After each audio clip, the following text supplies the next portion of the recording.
Hola, ¿qué tal? Les doy la bienvenida a Interview. Me encuentro con Christopher Rowe. Él es vocalista, guitarrista de Ataris, que vienen hoy a un festival fantástico. Así es que a partir de ahora les pido entonces que pongan subtítulos, sobre todo traducidos al español, para que lo entiendan a él y sobre todo para que me entiendan a mí. Welcome, Christopher. How are you? Good. How are you? Thank you very much for having me. I'm very excited to play again. Thank you for your time. And we are excited about that participation that you will have with the Ataris, of course, in this festival.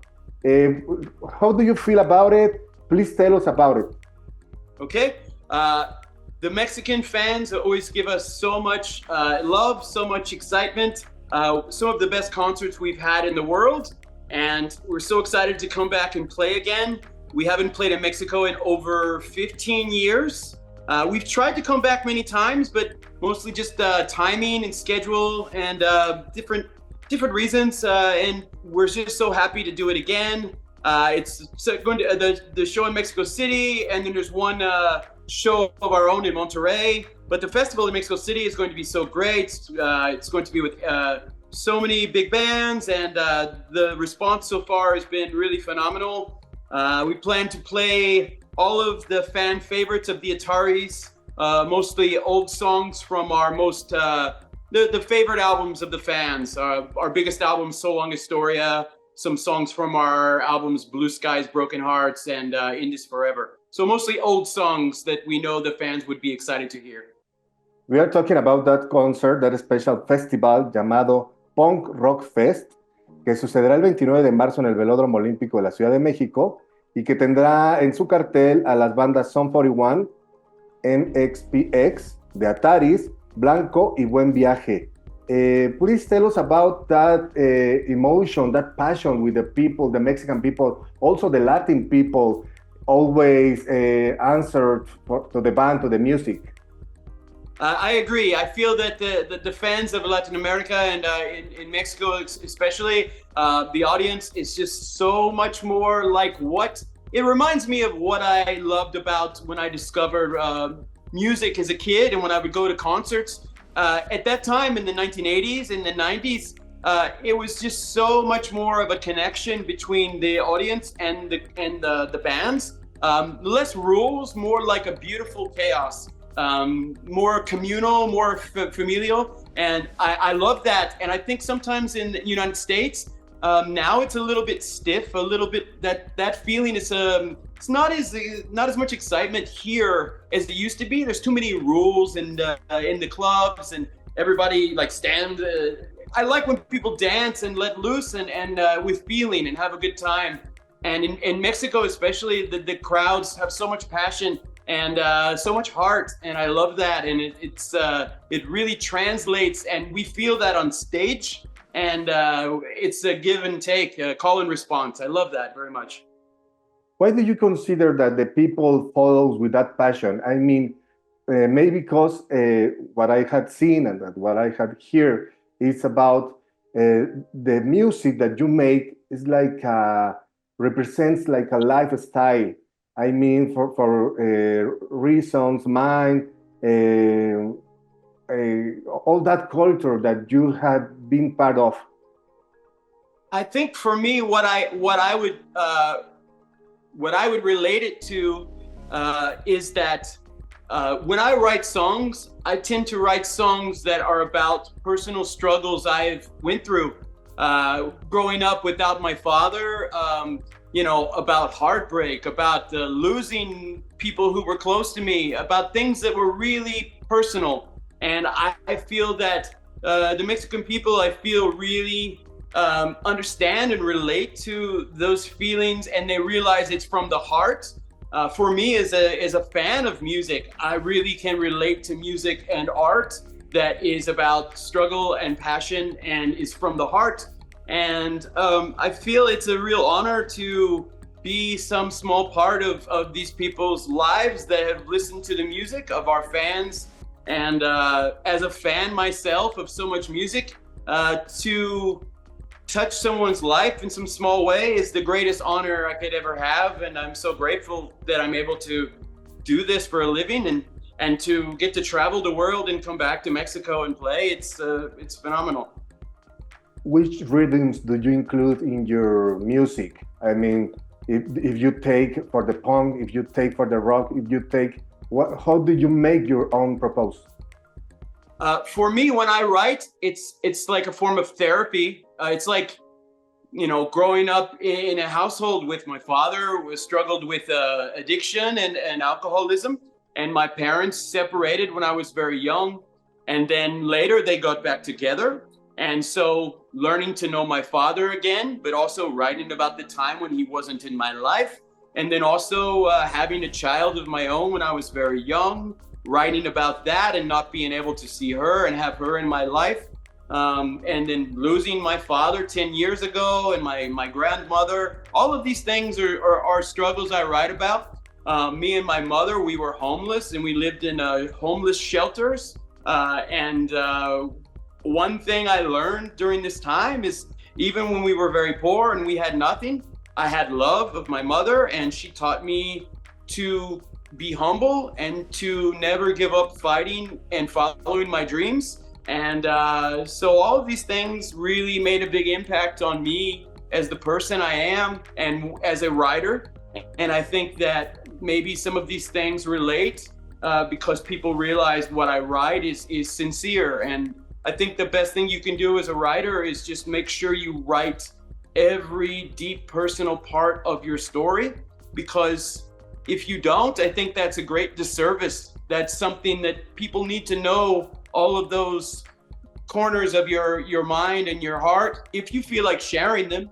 And I really feel like that's what my writing is about. Yeah, because the people who hear your music feel empathy, feel identification with the things that you write about. Because in one way or in another, or maybe more or less, they had lived or they had been in a situations like yours. I think so.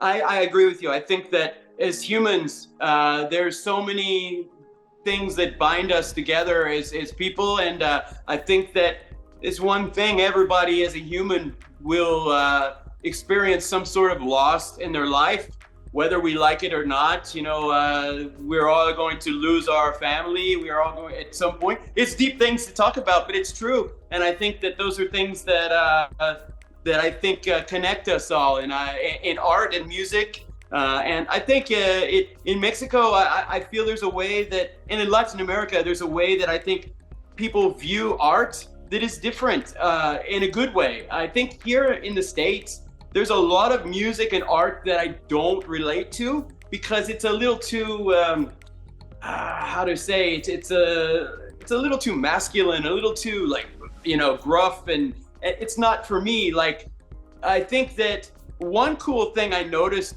first time we ever toured in Latin America and is that there are in punk rock or rock music, there's a lot more crossover between punk and metal and indie music, whereas here it's like separate scenes. Me, I love indie music, I love jazz, I love punk rock, I love classical, I love art is everything. If it's real and from the heart, I love it. And I think that's something I really connect with our fans in Latin America, is that I think there's more of that crossover and just a respect of art and music as a whole, and not just having to feel like you fit into one scene. And I like that. That's really great. Yeah. And the people see you like you show you as yourself. You show you natural. You show you honest with honestly. And we feel it. We can hear about the music and we can feel it. What part of your life, or maybe for your feelings, you don't show? You don't show in your music. You don't touch. I feel like there's everything is on the table when I write, but I think for a long time, if there's anything I didn't that I kept private was my relationship with my ex-wife. Out of respect, I like to have just a life with family of my own at the time. Now I'm single and we're separated, so there's some parts of that I write about. But still, even now, out of respect to her as a person, I feel there's parts of our life that were sacred and just for us that I wouldn't write about. But I feel that if you are in a relationship with a writer, you probably expect that they're going to write their life, the good and the bad. And, luckily that relationship was mostly good. So I wrote some things about us, about her, but it was good things. And that's all I think I could ever write about it, because that's all I can say about that relationship. It was all good. But, sometimes even good things have their ends. So, but in that, yeah, I think that was one thing that was deeply personal. So I think everybody needs a little private life. But for me, I think I'm pretty open. I respond to all of our fans on social media and I try to interact. But sometimes you get some people that are a little bit too demanding or a little crazy, and that's just normal. I like exciting people that are excited, but sometimes people they'll say things that are rude, and I'm like, well, I'm a human, if somebody says something insulting and shames you, it's that stuff can hurt you as a human. So I don't like that. I think people need to show respect for other humans no matter who they are, and I would never shame somebody for any reason. It's not me. But yeah. And we have been together in all that career. We have been growing up with you, with your music, with your proposal, and that all that things, that all that lyrics, all that songs that you have be part of your life and our life, of course. Thank you. And now in this concert, this special festival, Punk Rock Fest, que repetimos, se llevará a cabo el 29 de marzo en el Velódromo Olímpico de la Ciudad de México, en el que participan Son 41, MXPX, de Ataris, Blanco y Buen Viaje.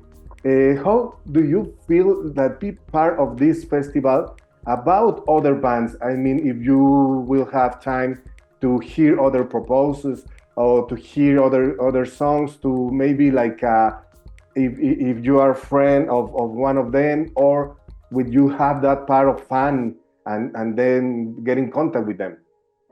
Yeah, I'm a big fan of a lot of music. As far as with other punk rock bands, I have bands that I love for nostalgia, but I'm 47. There's some bands of modern punk rock that I do enjoy, but I think nowadays, as I've grown older, I to listen to more indie stuff like Radiohead and post-rock bands, and I love the Smiths and the Cure and all this more somber, quiet, kind of rainy day music. But punk rock has a special place in my heart, but maybe some different bands. On the other hand, though, we do tour with MXPX. They're some of my lifelong friends, and I respect those guys very much. They took us on our first tours overseas, and we're actually out on tour playing some shows with them in the United States right now, and planning some more. Just mostly weekends, maybe a few shows a month, but it's great and a lot of fun. But at these festivals, sometimes I hang out and watch other bands when I can. But I have a bit of trauma from 2020. I got COVID very bad, and I ended up in the hospital for 6 weeks. And I almost died because my breathing got so bad because I have a history of asthma and bronchitis. So going and playing shows now is a bit of anxiety. I love playing and performing, but I still, when I'm not on stage, I still mask. I still try to not go too much interacting now, because I feel if I did get COVID when I'm out playing, we would have to cancel, and I don't want that to happen, and I don't want to get sick again. So for me, it's something that I try to go play shows and have the best time I can, but also still try to be safe. And but festivals outdoors, I don't worry as much. But if it's the indoor shows, maybe a little more. I don't hang out as much. But at the festival, I'll be around watching some bands, though, a little bit. Yes, I always try to have some fun too. Okay, thank you. Finally, two questions that I have the curiosity all that time. why did you take this name, the Ataris? And Oh. if you have, or have you ever been in problems, in legal problems because of that? Luckily, we never had any legal problems because of that. I hope we never do. But I used to be a collector of those video games from Atari when I was a little kid. I loved the gaming system when I was growing up. It has a lot of nostalgia in my heart, and so it was a good memory. And when I was young, maybe 15 years old, so like 1992 or something, I was making my demo cassette, and my friend, he was my friend who actually had a car, and I didn't, and he was giving me a ride to a place to make some copies of the card insert for the cassette, and I didn't have a band name, and he's like, I have to go home. My mother's expecting me. Can you hurry up? And I was making the artwork, and I didn't have a band name. And he looks down on the floor at all of my Atari games, and he goes, "Just call it the Ataris. Let's go." And so, okay. And that's the didn't put much thought into the name. So it was just because of the Atari games I loved. Have you ever been in a funny situation because the name? I mean, maybe the people were waiting for other thing and you were on stage. I don't know. Have you ever been in a funny situation because the name? No, I think most of the people, I think the only funny thing I can say is there are still to this day, especially with the younger generation, a lot of fans that don't know how to call it the Ataris. Like, it just means more than one Atari. Like, it's plural of the word Atari. But some people call it Ataris or Ataris. And I'm like, no, it's just Atari. But I guess as an old man of 47, I always forget that maybe a kid of 20 doesn't even know what an Atari is, which is fine. One of the coolest things for me is like with I saw the Ramones as a kid, the band The Ramones, biggest punk band. I loved them. But in Latin America, a lot of people would call them Ramones. Yeah. And I thought that's cool. I used to watch all these old tour videos that the Ramones made from their tours in like Brazil and South America. And they had a motorcade of cars and all the fans chasing them down the street, shouting, "Ramones, Ramones!" Oh, and I thought that was great. So maybe, I think sometimes young kids don't know that it's Ataris. But nobody ever came to our show expecting like something different. I don't think so. Okay. Christopher, thank you for your time. Les recuerdo a todos, de Ataris será parte de este cartel fantástico del Festival Punk Rock Fest, que se llevará a cabo el 29 de marzo en el Velódromo Olímpico de la Ciudad de México, en el que también están Son 41, MXPX, Blanco y Buen Viaje. Y los boletos se pueden adquirir a través de Boletia, así es que todos a llegar a partir de las 5 de la tarde para que tengan la oportunidad de ver a otras bandas, de descubrir unas que a lo mejor no tenían ahí en el radar, de encontrarse con estas glorias y de, pues bueno, de abrir su panorama musical.